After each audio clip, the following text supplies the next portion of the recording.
Welcome to Private Club Radio, the industry's first and only program dedicated to education, news, events, trends and announcements. Broadcasting from Tampa, Florida, ladies and gentlemen, here is your host, Gabriel Aloisi. Very excited to be with you once again here on Private Club Radio. Bringing you another rock star guest today. Jeff Morgan, CEO of the Club Managers Association of America, will be joining us. During our discussion with Jeff, we'll learn what it's like to manage an association with over 6,500 members from all corners of the globe. What challenges the CMAA members are facing on a global scale, including how to recruit younger hospitality industry professionals. We're going to take a deep dive into the association's 5-year strategic plan that was just released. And Jeff's going to give us some great advice on how to deal with a quickly changing and diverse membership at your club. Before we bring Jeff on, a few announcements for you. The first stop in the Florida CMAA Summer Conference Series will be the Ocean Reef Club in Key Largo, June 19th through the 22nd. Attendees will learn the latest in club management strategies from professionals, and in addition, the event has a fishing tournament, a golf tournament, cooking classes, and more for the whole family. For more information, visit flcmaa.org. And registration is open for the 2016 Association of Club Catering Professionals National Conference. The conference this year is being held in Nashville, Tennessee, August 28th through the 30th, and it's truly a spectacular experience for catering professionals and club managers in the private club industry. Information and registration is on the ACCP website, www.theaccp.com. Are you searching for members? Are you looking to drive revenue to every department of your club? With Course Driver, you can. Course Driver is a custom smartphone application designed specifically for your club. With an app from Course Driver, members and guests will have accurate GPS, tee time booking, satellite weather, scoring, handicap tracking, and even the ability to order food and drinks right from their phone. But the real power of Course Driver is its messaging system. With Course Driver, you can send announcements to members and reach back out to guests with special offers. Visit CourseDriver.com to schedule your demo today. This episode of Private Club Radio Show is brought to you by WildStyle Media, an award-winning media firm and a leader in high-end audio and video production. WildStyle Media offers full-service media production, post-production, and creative solutions for your company or brand. Contact us today at wildstylemedia.net or call 813-358-6588 today. All right, it's time to bring on our featured guest. Jeffrey D. Morgan is the Chief Executive Officer of the Club Managers Association of America. After an extensive search in 2014, Morgan was selected from nearly 200 qualified candidates and unanimously approved by the CMAA Board of Directors. He officially joined CMAA on October 1st, 2014. Prior to joining the CMAA in October 2014, Morgan served as President and Chief Executive Officer of the National Investor Relations Institute from 2008 to 2014. Prior to his service there, Morgan was Chief Operating Officer in the Futures Industry Association and Executive Vice President of the Institute for Financial Markets, an affiliate of the FIA. Morgan was Senior Vice President for the National Association of Professional Insurance Agents. A Pennsylvania native, Morgan holds a bachelor's degree in finance from Susquehanna University and a Master of Science in Nonprofit Management. He serves on the New York Stock Exchange Individual Investor Advisory Committee. Morgan is a certified association executive and a member and fellow of the American Society of Association Executives. For the past 4 years, Morgan was named to the NACD Directorship 100, a list of the most influential people in corporate governance. Jeff, welcome to Private Club Radio. Gabe, it's great to be here. Thanks for inviting me. So I want to first touch a little bit on your background and history. What got you to becoming the CEO of the CMAA? Yeah, well, I've been here about 18 months, and I am an association professional, so that's what I do. My background, I'm degreed in both finance and business, as well as I have a master's degree in running nonprofits. So I live in the Washington area, and there's plenty of nonprofits here, and have spent time in three other nonprofits outside of CMAA, and those have been business-focused. Wall Street is one, insurance is another, and the third is public companies and their communications aspects. So when you look at the club space, all those three really fit in pretty well, and there's a lot of change going on within clubs and at CMA, and it pulled me right in when I talked to the search committee, and I'm delighted to be here, and it's been a fun 18 months, and we got lots of good stuff going on. Is there anything about the private club industry, the golf industry, that really attracted you to this association? Well, through my other positions, I've spent a lot of time in clubs. I am a club member as well, so you could say I play golf, but I don't really consider it that because I don't play very well. Okay. But I dabble in it. But I've spent a lot of time in clubs. I live in Annapolis, Maryland, so that's a sailing community, and there's plenty of water-based yacht clubs and things around there. Through my professional career, I've spent a lot of time in city clubs just because leveraging off of my prior members, we ended up having a lot of meetings in clubs. So, between that and, having an interest in golf, it was really, you could say it's a passion area or it's an interest area. And I think it's just a unique slice of America and really of the world. And so the attraction came pretty quickly, or was pretty easily, there wasn't a lot to really sell me on. It sold itself, you might say. There you go. Yeah, it's definitely a unique industry that we're in. So you just had your CMAA National Convention. It happened out in San Diego this year. I was actually out there. It was a great show that you guys put on. Can you give me some of your highlights and your takeaways that you had from the conference? Sure. Well, I am a change agent, and change is something that I believe affects us all, and it's something we need to be very conscious of and talk about. And as an association, you are the hub of change, or the hub of solutions. And so I would say at our conference, there were several things change-related. Certainly the generational challenges. We live in a world now where we have 5 generations in the workforce, and pretty much the same for many of our clubs as members. So it is a challenge to make sure you're figuring out how to serve those members and provide them with an exceptional experience, as well as how to leverage your workforce properly. So that was certainly one area that we talked a lot about. I think with any conference, leadership and governance are other areas that are pretty important, because as the world evolves, you need to have leadership and you need to have a good governance structure in order to deal with change. And then I think, sort of wrapping around that, there's a lot of things going on in the club space as far as how they are evolving. It's not just, you mentioned golf before, and that is one type of experience.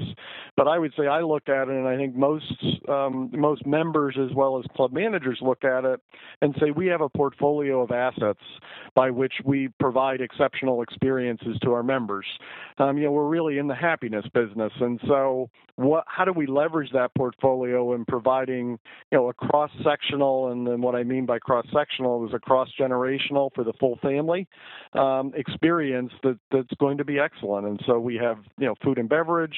We have certainly, it's a very club lifestyle is a very active lifestyle, so there is golf, there is yachting and boating and swimming and tennis and all sorts of other things as well. So you're always talking about how can you leverage and see what's going to happen, and how do you leverage going forward to serve your members the best. So not only do we provide education and professional development in those areas, but I think the great thing about conference is it brings a community together, not only from the United States, but across the world. And, you share ideas with each other, and, that networking aspect is so keen with any sort of event like this. Absolutely. I'm sure a lot of great ideas emanated from it. I know I had some good relationships struck there as well. So I definitely recommend listeners, if they haven't ever been to one, definitely check it out. Next year's going to be in Orlando, I believe. It is, absolutely, and we would certainly welcome any and all. You mentioned that there's 5 different generations sort of colliding at clubs, and on that similar strain, you guys have 6,500 members of the CMAA from all corners of the globe. It can't be easy to coordinate some sort of a coherent message or a coherent approach that everybody can get on board with. How do you actually manage that? Well, it's funny you say that because when I walked in the door 18 months ago, that was really something that, as I talked to members and visited with members, it was something that everybody said, oh, we're different, we're unique. And, instead of having, and in my head, you start going into segments of members, a golf club is different than a yacht club is different than a city club, and that is true. But when we went through our strategic planning process that I know we'll get in, we asked folks, what are the issues that keep you up at night? And it's ironic that when we cut across the membership, those issues, there really was about 9 or 10 issues that came to the forefront, and those issues were consistent across the entire membership. Wow. So there is a commonality of our membership, and while we want to deliver services, that appeal to you as a member, you can start to break those down into buckets, and those buckets are certainly club type, and there's certainly revenue segments, a small club versus a mid club versus a very large club. There are also geographical differences, and there's also differences in where people are in their career. Are they just starting their career? Are they mid-career? Are they senior professionals? So there are segments, but it's interesting that a lot of the issues that we all struggle with are really cut across the entire club space. So therefore, serving a broad and diverse membership isn't quite as difficult as it might seem on the surface. Interesting. So the problems of a club manager in New Zealand might be the same as the ones in the United States, after all. You bet. Absolutely. So what are some of those big issues that club managers are facing or they're going to need to prepare themselves for in the coming years? Well, they start with things like hiring staff and retaining staff, and how do you make sure you get skilled employees? And then they go into areas of how do you meet the changing member expectations within your club? How do you ensure you have a governance structure that meets the needs of the club and continues to evolve? How do you deal with technology? We have a lot of technology that's being thrown at us. I won't say technology is disposable, but it changes very quickly. And as clubs, we need to look at how we can use technology and what technology is best for our clubs. And it goes on into the generational challenges that we talked about, how we operate more efficiently and effectively as businesses, because we really are businesses. And so those are some of the challenges that our members have. What makes the club manager position just such a unique job? I think it starts with, it's rooted in hospitality, obviously.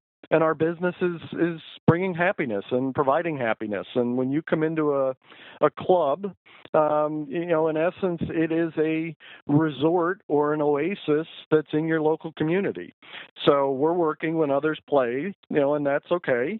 We're providing hospitality, but we're providing it at such a exceptional level. We are experiences. We provide experiences, and they're exceptional experiences. So I think it's an exciting area.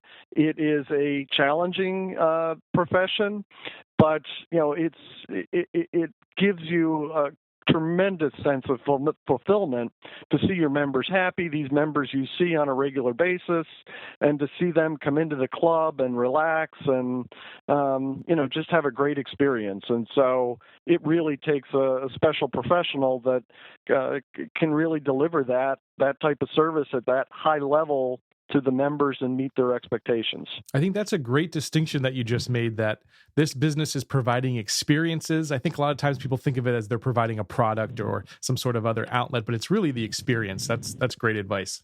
Yeah, absolutely. How can the CMA get the next generation, so these young hospitality professionals and students studying this industry, how can you get them excited about getting into clubs and getting into this industry as a career path? Well, I think it starts with telling our club story better. When you're going through a hospitality school, you are bombarded, and we are all bombarded in society by the big hotelier chains and resorts and things that are really glitzy and glamorous, or at least that's the perception. And clubs are largely independent small businesses in your community. So we don't have the girth or breadth to be out there selling our concepts to potential new employees like these big hoteliers do.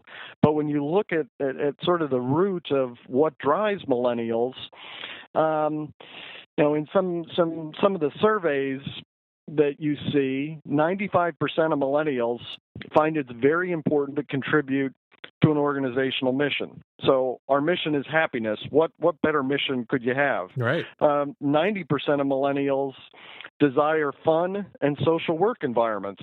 Again, why not come and work at a club? Because that is what we're all about. And I think lastly, millennials today, they're not driven by salary and compensation. So, in a hotel chain, you start low and you move up and you may move different cities. And, it's a very long progression. Where in a smaller business, if you shine, you can move up the chain of command in a club very quickly and potentially stay in your area. So I think clubs really have a great message to tell for employees. I think our challenge is we're not telling it and not getting it out there, and we need to do more of that, to pull in folks and have folks really look at clubs.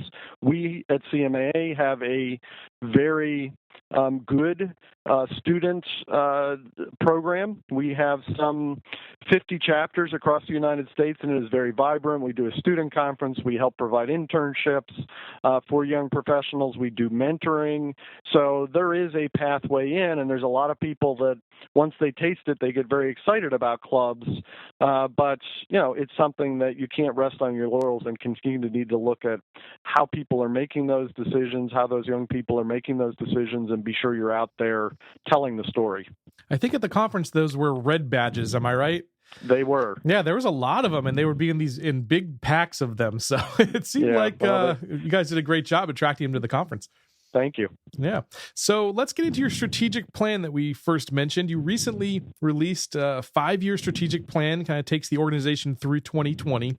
Can you give us some of those highlights? Sure. The plan is, earlier we talked about some of the member challenges, and so that really is at the core of it. And what we did is we took that input from our members. So, and about 30% of our members answered a survey that helped us start to form the basis of the strategic plan. And then we used about 175 leaders of the association, both from the service provider, from our chapters, and from national leaders to help develop the plan. And they worked around coming up with how do we solve these challenges in a way that an association provides education and information and research and networking? And we really came up with 6 different areas for a strategic plan that includes membership and how we look at membership, some of those segments that we talked about earlier. Right. Professional development is another area that we have a big focus on. There's a huge number of competencies that we may not necessarily consider core in the club as a club professional right now, and we need to look forward. And in fact, we have a 2027 initiative of saying how are things going to evolve and how do we start to set the stage for developing those skills. And those skills may be in marketing, branding, using technology, and other things. And so there's a huge focus on that professional development to make sure our skill set is vibrant. The third area is research. We are seeing an evolution within club management to where clubs traditionally, emotional decision making has been a very integral part of that decision making. just as small businesses have evolved, clubs are evolving, and clubs are expecting and using much more data and information married with that emotional or your member-based feedback. And so all of that for CMAA, we are and want to be and are in the process of developing sort of that best practice warehouse for club management. So that is an area that is huge. And the fourth area is advocacy. And often we think of advocacy in Washington, and so we are looking to make sure our partnerships throughout those organizations that touch club management, we leverage our organizations as a whole for advocacy in Washington.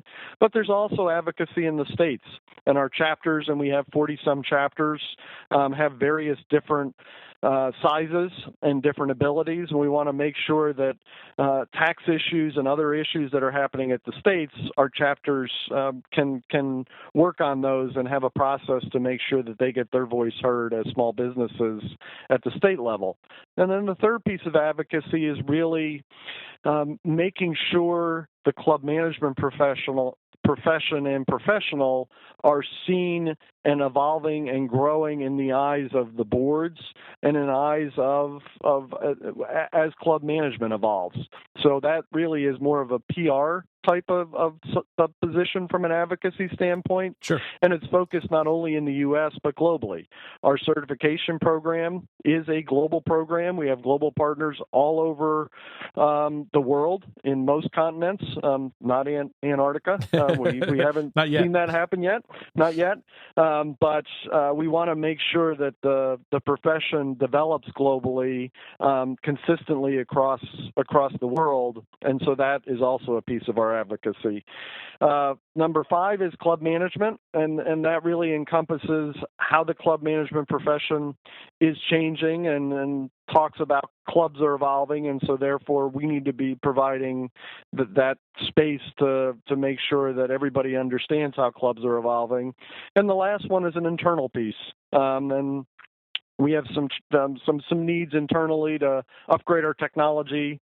Just as we're talking about clubs with technology, CMAA has technology upgrade needs and other needs, and so those are the 6 areas, and it's pretty exciting, and it's online for at our website for anybody to link to and see. And the nice thing about how we're moving forward is it's not myself and staff implementing the plan. This is a community effort, and this is something that the plan has goals and objectives, but the strategies for implementation will be worked on by our members throughout the period of this strategic plan and really be implemented by our members as well. So it is a member engagement or a community-based strategic plan, and that is something new for CMAA, I think, at least in the last recent years, and I'm pretty excited about us doing this as a community and adopting it as a community. I just want to let listeners know that we have a link on Jeff's show notes page on our website on Private Club Radio.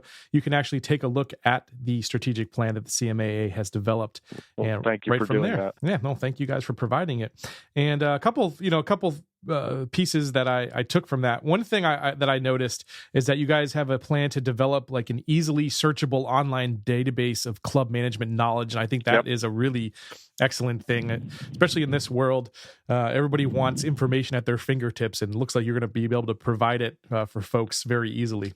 Well, and thank you. And I think that that's an area that it's not about just CMAA resources. We are the home for club management, and so people come and look at us first. And we have great relationships with a lot of service providers out there in the community, so why not us start to take those lengths and be that storehouse or warehouse or that place where you link out to other resources that are out there. So yeah, that I think is very important. Beautiful. And the other thing I kind of just get the sense from what you've just laid out is that you guys are taking a very proactive approach. And I think a lot of industries, a lot of other associations out there have sort of a reactive approach where they're kind of like seeing what comes at them and then making decisions based on that. But it looks like you guys are really taking a proactive approach and getting out ahead of what's happening out there. Thank you. And I think that was by design, and that's why we started out with what are your challenges, because that's really what we want to be here for, is to help you be better professionals and for clubs to evolve to be better serving of their membership. So it is very proactive and in focus. Thank you. I love it. So how do GMs and your membership, how do they actually get involved and sort of make some of these things a reality? To join CMAA is very easy. You can get on our website and see information there. And once you're a member, annually in the summer, we do a call for committee involvement or other participation, and really what members do is fill out a form and say where they're interested, and then we try to use as many of those people throughout the year. So it may be on a national committee, it may be a volunteer at conference, it may be a volunteer on the task force, but even in more simplistic form, answering a survey is a way to get your viewpoint and be part of the energy of the association. Doing something at a chapter level and being a volunteer at a chapter level is another spot.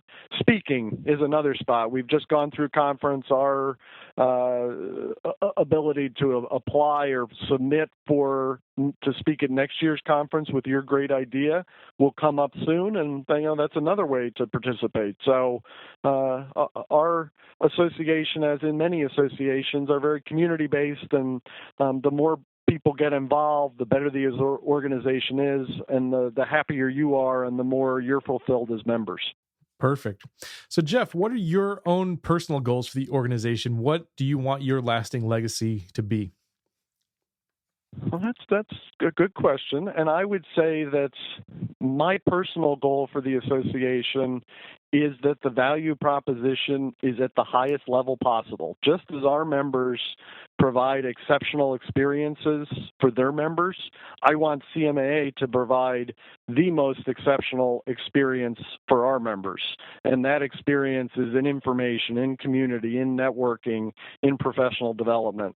So that really is my focus, and I think that's our focus as staff is, if we do that and continue to evolve to do that, CMAA will be the best it can be, and I'll be a happy camper. Beautiful.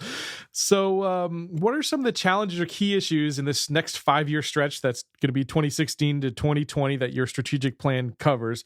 What are some of the key issues that private clubs are going to be facing, and what do you think GMs and other club staff are going to need in terms of a skill set in order to overcome those? Well, I think we've touched on some of them. Certainly this evolution as a business and operating as a business continues, which means data-centric decision-making married with the emotion and the governance process. And I think anytime you do that, it's a skill and an art. And so as professionals, we need to do that. So that whole governance process is key. I think that governance in itself is a key for evolution. Our members are changing, our boards are changing, and as we have multi-generational, as well as lots of other diversity on our boards, we look around and diversity breeds excellence. And so if our boards are diverse and represent all our various constituents, it is very much not only a challenge to lead a group that's very diverse, but to help them come to consensus and to make sure we are serving all our members. So I think that is a skill set that club managers continue to need to develop. And I think the last one, it's another one that we talked about, is this generational issue. The generations aren't going away. It seems to me that generations are becoming even smaller segments. We're already moved on from millennials, and I think it's Gen I that's right behind them, and they have very different needs. So we always have to be forward-looking. We always have to be thinking, how do we integrate all those generations in our clubs in a way to serve them, because they want to be served differently, but yet move the club forward and provide a home for everybody. So And then the opposite side of that is it's not only about the members, it's also about the employees. And how do you create work-life balance and fulfillment for your staff to make sure that it's not just about work, but everybody is excited about the mission of the club and, serving the members in the best way possible. So those are some of the areas. And so you can see that there's, the skill set for a club manager is not going to stay still, and it's going to change. And that's what CMA is here for, is to help be that base to provide the change in the knowledge and the skills and the tools to evolve. Interesting. So you do this on a more macro level, and I want to sort of bring it into a micro level. What you just mentioned is that, folks are going to be tasked very shortly with dealing with all different types of personality types and demographics and age and generations and things. What's your advice, on a personal level for general managers and for other club staff in meeting the needs of a diverse membership, just like you meet the needs of a diverse association's membership? I think it starts with understanding. You need to understand the generations. We talked earlier a little bit about what drives millennials. We have Gen X, which is at the core of their or at the prime of their joining clubs. They are at the height of their income. They're in their late 40s, late 30s, early 40s. And when you look at that generation, for instance, it's a generation that is very focused on fitness and an active lifestyle, and they want to be younger. We all want to be younger. Sure. Baby boomers do too. And so, I think that you need to see so that healthy lifestyle, that active lifestyle, all fit into how clubs are evolving. And so you see things like the menus changing to be more healthy or farm to table type of menus. You see clubs providing not just fitness centers, but a whole wellness aspect for club members. Right. You see that moving into, it's not just about the older generation, it's about the kids and the children. And, many clubs have huge number of youth activities that run from swimming to golf, to tennis, to fitness, to other things. So, we've gone through a period where our school system may be lacking in some of the physical education component, and clubs have picked that up. So understanding that as general managers helps you to leverage the portfolio of assets you have in a club in the best way possible to serve your members or potential members in the radius that your club hits, which is usually 10 to 15 miles in that demographic of your club. I knew you'd be the right person to ask that question. If you're the CEO of a multinational association, you've got to be a people person. Yep, absolutely. All right, so we've come to the last question of the day. What's the one club that you either dream of visiting someday or that you've already been to and you think listeners would really enjoy? Well, I'm going to probably, every club I go to is special, and because my members are special, and it's pretty cool to see the diversity of clubs. But one of the things that probably most people don't know is I'm a big history buff. And so I love history. So to be able to go through clubs and see some of how history is part of that club has been pretty cool. From the Union League Club in Philadelphia, where one of the things that they have is the podium that Lincoln gave the Gettysburg Address on. Wow. To the San Diego Yacht Club that has a history of more Olympic medals than most countries have from their members. I didn't know that. Yeah, to the Buffalo Club, which is a city club in Buffalo, where when President McKinley was shot, the government was actually run out of that club. So, there's a lot of cool history in clubs.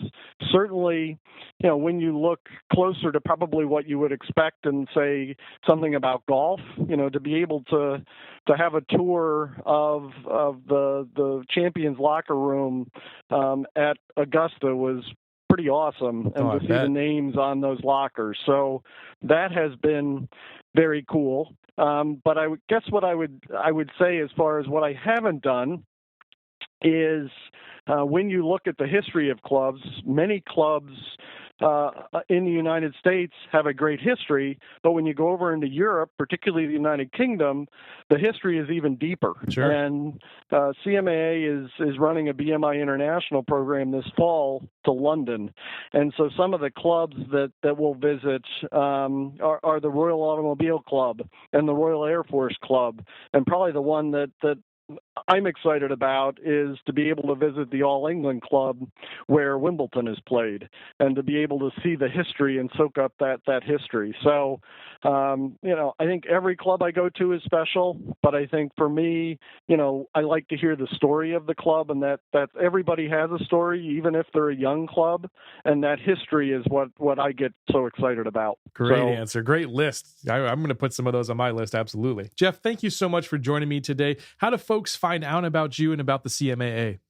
Well, we're on the web, and that's probably the easiest spot in society today, and it's www.cmaa.org. Jeff, thanks so much. You have a great rest of your day. Thank you very much, Gabe. Another fantastic guest. We're really honored on this show to have such an incredible guest lineup, and we just announced some new guests coming up later this month and into the month of May. So next week we'll be speaking to Michael Crandall. He's a certified nice guy. He's an author and a speaker, and he's got lots to tell us about what it's like to be a great general manager. On April 18th, we'll be joined by Norm Spitzig, principal and senior partner at Master Club Advisors. On April 25th, we'll be joined by Peter Nanula, chairman of Concert Golf Partners. We'll be discussing capital for clubs and how to fund capital projects. On May 2nd, Nick Weir, founder and CEO of Little Owl Entertainment, will join us. And on May 9th, Miles Tucker, general manager and COO at Hillcrest Country Club. For more information about any of our guests, past or present, visit privateclubradio.com. We have links to all of them there.